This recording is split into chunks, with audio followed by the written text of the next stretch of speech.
Hi Adrian, and welcome to check-in week number 19. I hope all is well with yourself, matey. And yeah, your prep looks like it's going really well. Loving all the updates and everything on Instagram, and yeah, it's all going well. Morning mate, some photos taken just now this morning, pretty much like first thing I literally just did my mobility and then did the posing, so not eating anything or really drank anything, a little bit of water. Really shit pool session yesterday. RDLs just didn't go very well. Really struggling to lock in on this right shoulder, so I'm going to look today, see if I can get someone to have a look at it, hopefully on Thursday, rest day. We'll see, that'll be good. Hello matey, good morning. Thank you for the update as per and the shots. Lighting looks pretty decent this morning actually, with the light on in that room. It's really dark here, so I'm not sure whether you got a little bit more light where you were. But anyway, I think right now, it's quite easy to focus on, especially when you're in prep, and you're getting leaner, you're going to start to allow the things that are negative to creep in and take over what will be actually like quite a positive experience or mood that you're going through, in terms of the fact that you're actually changing quite a bit this week. So you've come in a lot, like mate, your legs are looking mint now. Come on. Oh.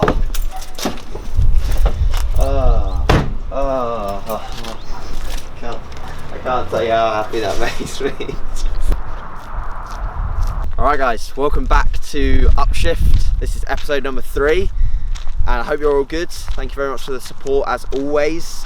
Today we've got a little bit of a different one. We are going to be going through a bit of a rest day, but the primary focus of this video, and we're going to talk about it later on, it's not just clickbait, don't worry. I'm going to be talking about how I made the progress that I have made over the last 2 years. So since 2017, when I last competed, I believe, based on the photos that I've seen so far and the comparisons that I've put side by side, and the ones you would have seen on the thumbnail and the ones you'll probably see at some point in the video as well, just to recap you guys on the changes that I have made, I think I have gained anywhere between 15 and 20 pounds of new muscle.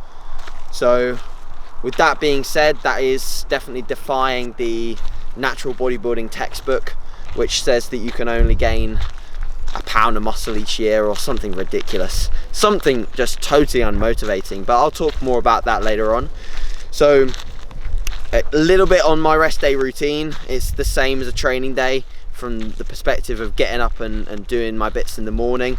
So you will have already seen as sort of B-roll, you'd have seen me get up, you'd have seen me weigh in, and you'd have also seen me take my progress photos, which I take at the moment using just a tripod from Amazon, and then I use a black backdrop from Amazon as well, so you can grab these two things. I'll try and leave links in the bottom and you can check them out. And that just allows for standardized lighting. I have natural lighting coming in through the window, and then I also have the ring light. This morning it was super dark, which actually made the progress photos look crap, to be honest, but it is what it is. That's another thing that I can worry about later on. The main progress photos actually I'm looking at the moment are the ones that are either in good lighting when it's like bright outside and it's not dark and gloomy, or the ones that are in the gym. So that was my morning routine, and then I get my fluid. So I get about sort of a litre of fluid in first thing, and then I also have a black coffee, and I just start cracking on with work. So that's basically how I start my day, and that is the same every single day. A rest day doesn't change it. I check in every 3 days. I send my photos across to Cuba if needed, to be honest. At the moment I hit like a matched new low this morning, which was a bit weird because I weighed in like heavier and then lighter, because my scale I think is doing the usual thing in prep where it likes to change all the numbers for you after being consistent for the whole of your off season. So the last week has been a little bit interesting in the sense that I haven't really dropped much weight at all. If anything, my average was I think 0.2 pounds up on my last week, and this is like kind of unusual for me because I'm so used to pinning my progress, or at least understanding my progress based on just pure scale weight. And that's what was one of my problems in 2017, and maybe why I did end up losing a little bit more fullness, losing a little bit more muscle than I should have done, is that I focused so heavily on the scale, when in reality I should have focused on just the look. And over the last 7 days I've definitely, especially like earlier in the week when I was a little bit fuller, maybe not as flat as I am right now. Like this morning I was back down to my lowest weight of prep ever, and the look when I'm at that weight just has less pop, and I actually look worse as a result of that. But what you got to understand is that at the same time as, you know, feeding up and filling up and having these refeed days is important, you can't just keep doing them whenever you look a bit flat, because being flat and getting a bit flat is gonna get you lean. You have to get flat to get lean at some stages. The main important thing that we're looking at now in terms of this prep is how long I am flat for. And I'm a big believer that I don't think you should stay flat for any longer than a 6 to 7 day period. So as I hit that new baseline weight, I can maybe dig for another maximum 4 or 5 days, maybe 6 days, before I'm gonna have to then do a double day refeed and fill back up again. Because the problem is, the longer I stay flat, the more chances we get in terms of performance drop-offs, the more chances we get in terms of then, as a result of that, some maybe muscle loss along the way. And at the same time, the longer you stay flat, the harder it is to gain back that muscle fullness. Even not just muscle, it's like the muscle fullness, the look just changes. So this is why I've given myself so long to prep, is that every time I get a little bit too flat, I have time to fill back up and then push again. Get flat, fill back up, push again. You know, it's that rinse repeat process to get to the end goal in the best state possible. So that's what I'm really focusing on at the moment. So I think another couple of high days are due on the cards within the next sort of 3-4 days as I've hit this new baseline weight, especially as I start to hit new lows and we start to see maybe a little bit more detail, but also a little bit more flatness. Another thing that's important in terms of muscle flatness is spotting the poses that it shows in the most. So for me, it's my front relaxed and normally my side chest pose as well. I don't know why I felt like I needed to hit them for you, you know what they are. So those two poses are the ones where it shows the most, and I have to sort of like pinpoint those areas and think, right, probably due some high days. And hopefully by the time we next run a high day, we can take you guys through it so you actually see sort of how my food changes a bit on those high days. But that's where I'm at mentally, like how I'm feeling. I'm feeling in a really, really good spot. The more that I get, the deeper I get into the prep, the more robotic I become. So like my day-to-day processes are just the same every single day, like to the point where I'm like doing this walk at pretty much the same, like I arrive in that car park at the same sort of minute every single day. I prep my meals at the same time every single day. So and that it's weird because you become almost very in yourself, like introverted. You become a little bit like less aware of what's going on around you, and you almost become, to be honest, a bit emotionless. Like you start to care less about things.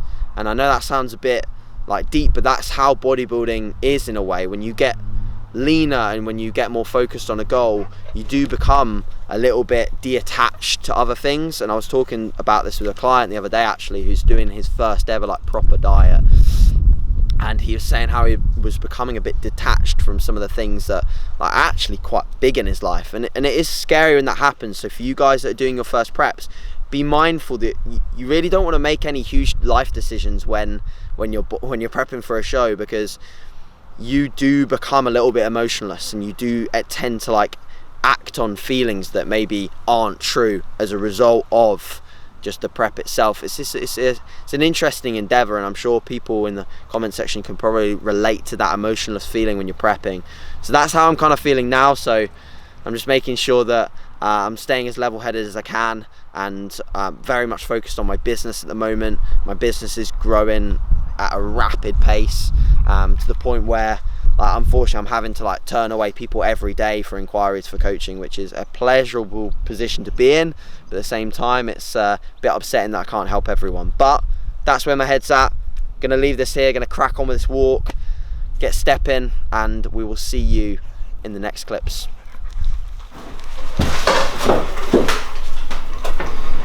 So, a lot of people asked in the last video, this is not going to be a full day of eating, but I'll let you in on this. So, I had one guy ask me how I made like the berries and the whey, and he said it tasted like the cinnamon challenge because he he literally just went and just chucked and just chucked dry whey protein on top of his fruit. So it's not how you make it. Just a bit of almond milk is all you need. So I've actually mixed. This is like the GOAT combo. Until JP comes out with the greens powder, this is one of my favourites alongside the supplement needs one. So I'm more than happy to plug this right now because we haven't got a greens powder for JP just yet. So it's the Nutridyne Fruits and Greens. Chocolate peppermint, tastes like absolute garbage on its own. But if you mix it with JP Whey ISO, chocolate mint, tastes banging. And it, like this, as long as, well, it just ticks your boxes in terms of fruits and greens a little bit more. But I still recommend having lots of fruits and greens in your diet. This is just a supplement. It thickens up the whey, so if you add a little bit of almond milk, thickens it up, and then it makes it into a good paste that you can pour on your berries. So yeah, don't put dry protein powder on the berries, it won't taste good.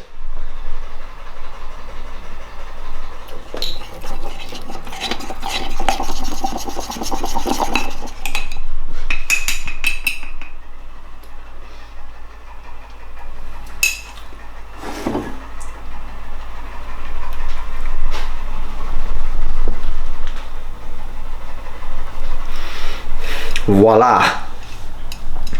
No cinnamon challenge over here. Just pure delight. Alright guys, so we're at our second task of the rest day. We're at Tony's Barbers in Barnsley. Best barbers in Barnsley. Here to get my hair cut. Believe it or not, I actually do have hair. I do get it cut as much as I wear the hat. It's nice to feel fresh underneath the hat. I'm sure you hat wearers can all agree with that. But yeah, so hopefully Tony will let us film a little bit and you can see actually what my hair looks like. Actually, you might have seen it this morning, to be fair, so you can see what my hair looks like when I'm getting it cut, and Tony can offer you some value on cutting hair maybe. So where are you competing at then with that, is it? It'll be Coventry. That's a fair old Well, for me it's not too bad. It's about an hour and 40, but I've got a hotel booked really close for two nights, so if I do need to stay over I will. Here you go, my pal.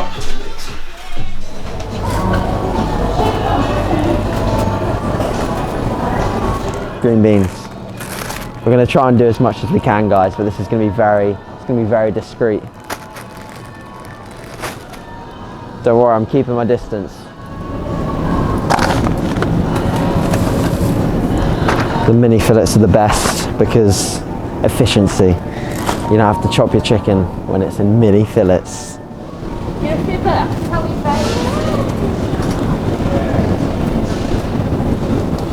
Alright, we've come across other shoppers, so we're going to have to pause in proceedings.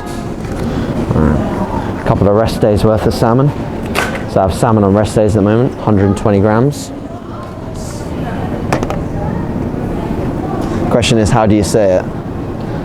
Is it faggy? Faggy? Faj?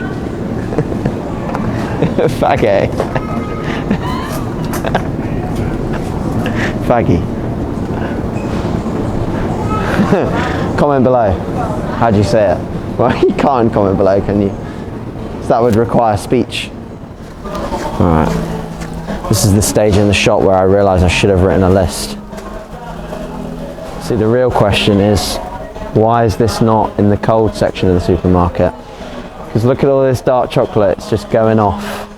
Just going off. So we're going to choose to save 4 bars, take them home and give them a safer place to live. Fluid of the plain variety.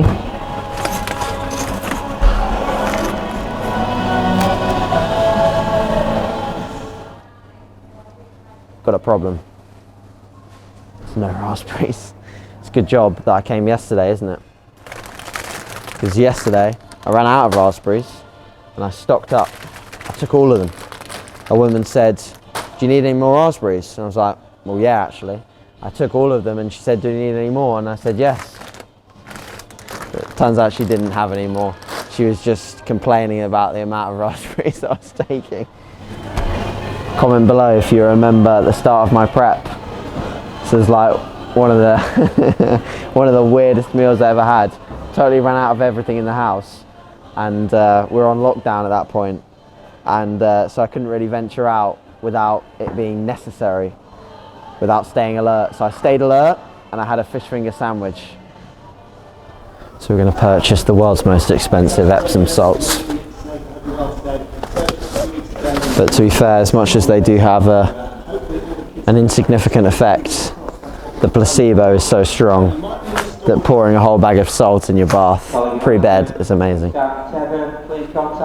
Also, pro tip, to make sure your tan doesn't go green, start using 0% Sanex to bathe in, and you won't have any of those nasty colours go on with your tan. It's quite a confusing array of bath time product, isn't it? Like, do I want to feel pampered, or muscle therapy, or feel relaxed? Well, I want all of those things in my bath. So do I have to buy all of them to feel all these emotions? Not sure. To be fair, I just end up buying none of them because I get so confused as to what I actually want to feel during the bath. I just end up just having a bath, just pouring a load of salt in it.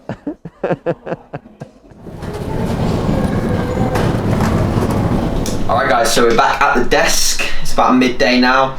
So we've done pretty much everything this morning that you've seen. And this, to be honest, for the rest of my rest day will be where I will spend my time. And I will be getting back to all of my clients. It depends on the day itself, but I usually have anywhere between, on a lower day, about 10 people check in, on a higher day, about 25 people check in, and I do check-ins all week, Monday till Sunday, and I love it. I love it. And me and Gaz were just talking about how me and Cuba both work, in terms of we work pretty long days. I'm a little bit different to Cuba. I'll start a bit earlier and I'll end a bit earlier, but Cuba works a little bit later than me, but we still, both of us work, I don't even know how many hours a day, but a long time.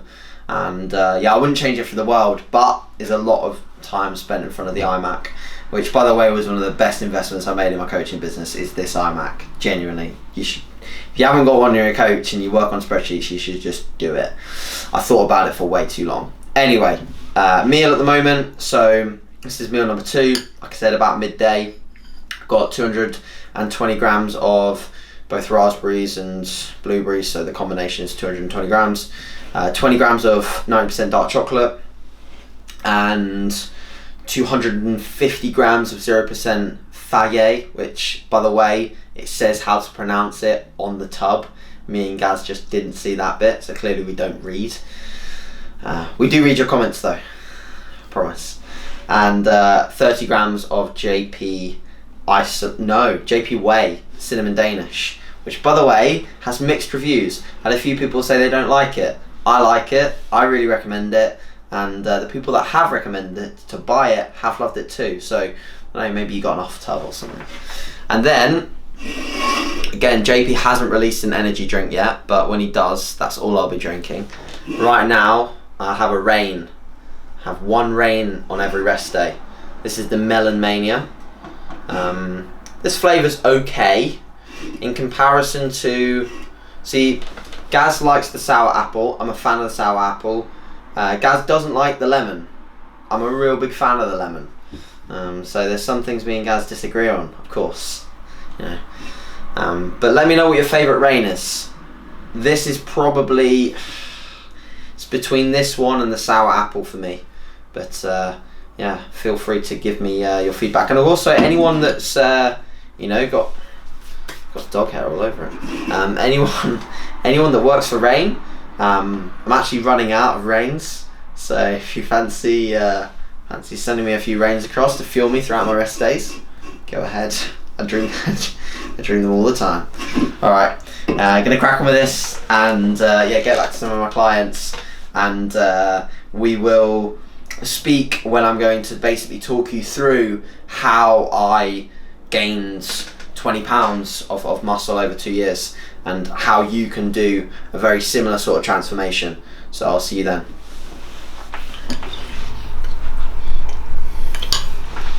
Okay guys, so as per the title of the video, we're going to talk a little bit about how I made the progress that I made over the last, it's really been 3 years since I last competed, but to give you guys a little bit of context, so my last show was in 2017 in November, and ever since then I had the goal of competing in 2020. I remember making a post literally the day after I won the Worlds as a junior in Boston, and I made a post saying that I was like something like 2 years out or 3 years out or whatever, and I was already counting down the days until I was going to step on stage with this new goal, which obviously is to try and turn professional as a natural within the WNBF. So how I went about doing that was, I'd already learned a lot through that prep. I'd already made a lot of mistakes, and I think that's something that you have to do in bodybuilding and in life in general. You have to make errors or mistakes to be able to learn and to be able to adapt and to be able to make your processes better. So over the course of the 2 year off season, the period of time in which I was making improvements, I learned from my errors. I learned from things that weren't maybe working so well in terms of muscle gain. But the main thing, like the driving force behind my entire progression over the 2 years was one basic principle. And that was just being absolutely dedicated towards the phase that I was in. Okay, so you can be very focused on fat loss because it's quite easy to look at the changes and to be motivated by them. But in a gaining phase, in an off season, especially as a natural athlete, you're going to feel smaller. You're going to feel like you're not growing, because as the body fat covers the muscle that you have, you look visibly smaller. You might look a bit bigger in clothing, it might look a bit smaller in clothing when you diet, but ultimately you're gonna look like worse for a bit. And I spent 2 years looking like average because I was basically putting in the hours, putting in the work, putting in the sessions that would ultimately build towards the physique that I have now.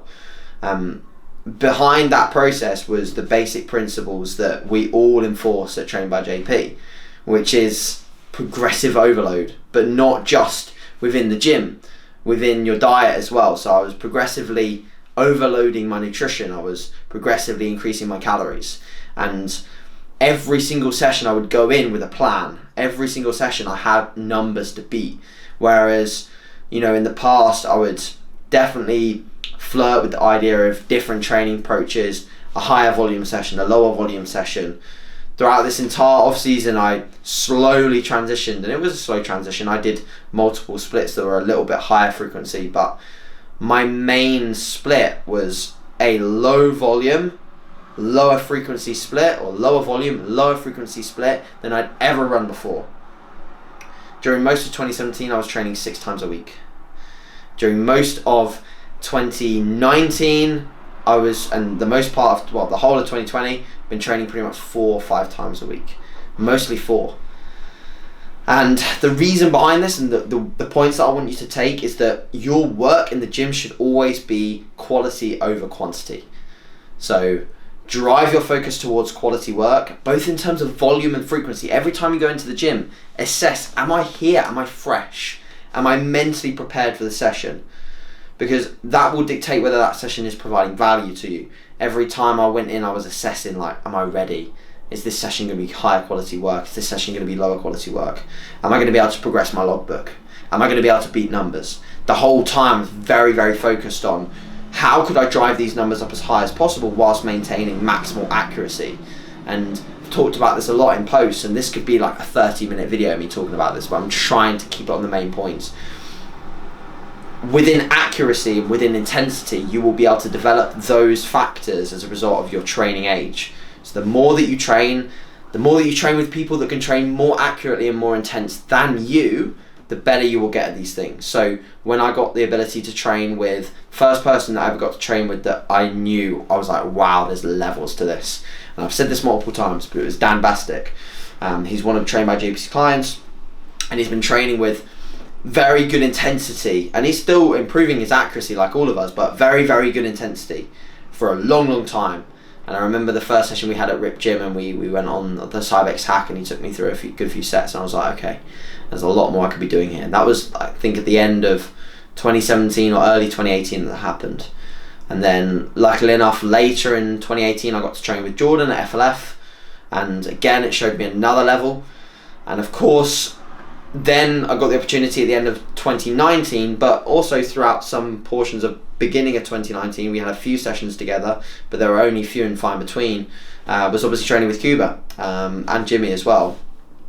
And that made me realise how it wasn't just like they switch it on for one session, it'd be every single session that these guys would switch this kind of mode on for. And that made me realise, okay, if I'm going to be able to train like this, I need to probably reduce my frequency, because as much as you should feel smashed from training, me and Cuba talk about this a lot, high level athletes are always going to feel smashed at some point. Do you think a 100-meter runner always feels perfect every day? Do you think Usain Bolt feels perfect every morning when he wakes up, when he's trying to chase a world record? No, he fucking doesn't. No way. You know, any elite athlete will feel tired, will feel beaten up, will feel like they're under recovered at some point. Like, that's part of challenging your body. So all these people that think like you should have the perfect split, which allows you to be so low on fatigue and so high on readiness, and the aura ring reading's perfect all the time. Well, got some news for you. I don't think that's the way that you're going to grow the most. Your body needs to be forced into places where, that you're going to feel trashed, and you're going to feel pretty beaten up. Not all the time, but a decent amount of time you're going to feel like that. And that's part of pushing your body to the limit. So I learned how I could push my body as further than I thought I could before, and also how important, alongside pushing my body, how important rest was as well. So logbook numbers, accuracy, intensity, these are all things that I applied throughout this phase, got as strong as I possibly could. And alongside that, I cared less about what people thought of me when I was pushing up. And in fact, I actually shared more of my off-season journey than I ever have before. I shared at least bi-weekly, but if not weekly, progress photos, which I never had done before in my off-season. I got more comfortable than ever about sharing the way that I looked, sharing the way that I felt, because then I knew that cross-transfer of sharing my off-season journey would then allow you guys to have buy-in to my prep, which is why I feel like now a lot of people do want to follow this, and I do get good traction on Instagram and YouTube. And as much as I'm grateful for it, I've worked for that. I've not just come across it. I've put across my off-season because I want you guys to buy into my prep and realise that I'm not always going to look like the way that I look in my photos now. When I'm done with this prep, I'll go straight back into an off-season mode, and I won't look shredded anymore. And this prep is only a momentary thing. I'll only look like this for a short period of time, and then I'll go back to a mode and a position and a body composition where the main focus is improvements. The main focus is, being in the gym and progressing my lifts, and that may take a body composition that doesn't look as cool as this one looks right now. But what you've got to understand is that body composition will take you towards the look that I have now. The density and the musculature that you need to compete and to do well will come as a result of potentially looking a little bit softer and less appealing to the eye in some phases. So that is the crux of the matter in terms of how I made the improvements. And I think what you guys need to take from this is that it takes a long time, it takes dedication, it takes work ethic, it takes the ability to know how you can improve your circle as well. One of the main reasons why I am here, why I've moved up here, and why I'm living so close to Ultra, and why I have Cuba and Meg and Jimmy and people like that in my circle, is because they lift me up, they level me up. I don't ever wake up and think, oh, I'm happy with where I am, and I haven't ever done that for the last 2-3 years. Maybe back in 2017 when I was training in Brighton and I was a world champion at something, I felt like I was top of a tree, but I'm not. I'm not at all, and I won't be for a long time. And that's what I want. I want an environment where I feel like there's so much more left to be achieved, and these people around me level me up and drive me forwards. And if you haven't got that, try and endeavour to try and find a situation in which you do, because I promise you that will change you so much. And I've got clients just like that move to certain areas or certain gyms and will level up so much as a result of it. So I can't stress the importance of your environment and your circle. Even if your circle isn't directly the one that's around you in person, it could be online that you create that circle as well. And audit that circle, you know. If people aren't meant to be there, get them the hell out, because they're not meant to be part positively of your journey, and that might mean removing them. So I'm going to leave this here, guys, because like I said, this could be quite a long clip, and I wanted to make it as short and as sort of straight to the point as possible. Hopefully Gaz throughout this sort of section will put in some images for you guys that haven't seen the ones that are on Instagram as per the transformation itself. You can check those out, and any questions, please just do ask below, and I will always get back to every single one of your comments. And if you have any more in-depth questions, please try and sign up to Shown by JP, link in the bio, and I'll answer them on there, and I'll probably give you a voice note back if they're in-depth. So as always, guys, thanks very much for watching. I really appreciate you. Like, comment, subscribe, and we will catch you in the next video. See you in a bit.